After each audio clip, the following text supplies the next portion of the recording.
Today, we are diving into one of the great Jataka tales, a truly profound story from Thai Buddhist tradition.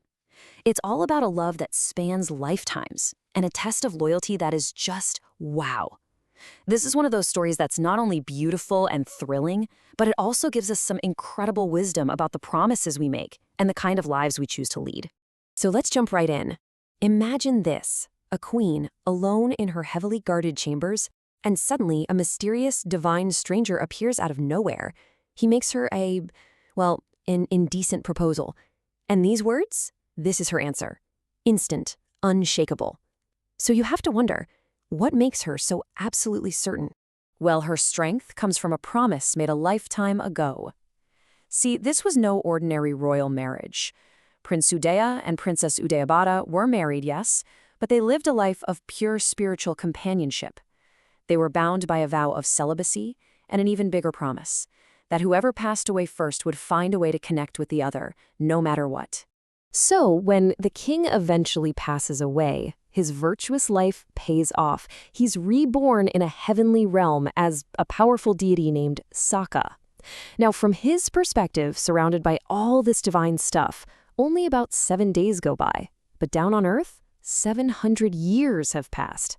And right then, he remembers their pact. He decides it's time to see if his beloved has kept her promise too. Okay, so this is where we get to the heart of the story. Let's see how this incredible test actually plays out. Saka, using his divine powers, just poofs from the heavens and materializes right there in the queen's private rooms. He starts with a pretty tempting offer, a tray literally overflowing with gold coins, all for just one night with him. But her refusal, it's absolute. Even after 7 centuries, her loyalty to her king is like an unbreakable shield. She basically tells him, get out and don't ever come back. But Saka doesn't give up. He comes back for 3 nights in a row. And this is where it gets really strange. Each night, his offer gets worse. First, pure gold, then silver, and on the 3rd night, a tray of common bronze coins. The queen is totally baffled. I mean, who does that? Why would you offer less and less? And that's when he explains his bizarre logic. He tells her that here, in the human world, life is short. Beauty isn't forever. With every single day that passes, she gets a little older, her human beauty fades, and so, to him, the value of his offer goes down with it. And this is the turning point. She's so struck by his wisdom, this idea about how fleeting human life is, that she stops seeing him as some intruder.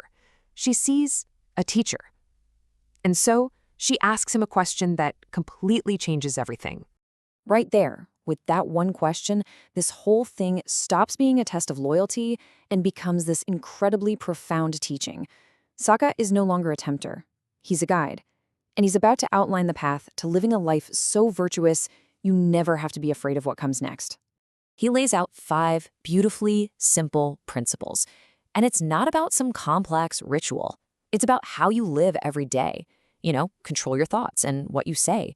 Don't cause harm with your actions. Be generous. Be kind, gentle, compassionate. Speak with thoughtful words. It's that simple. He tells her that anyone who lives like this has absolutely nothing to fear from the next life. She is so moved. He's guided her with the kind of wisdom and care you'd expect from a parent. Her heart is just filled with respect, and she has to know, who is this being? And in that moment, the big reveal, the divine being finally tells her the truth. I am King Udaya. He's her husband, her long-lost love, returned from the heavens not out of temptation, but to see if she was faithful and to fulfill that ancient promise they made to each other. Can you imagine the joy? But it's also bittersweet, right? Because she knows he can't stay.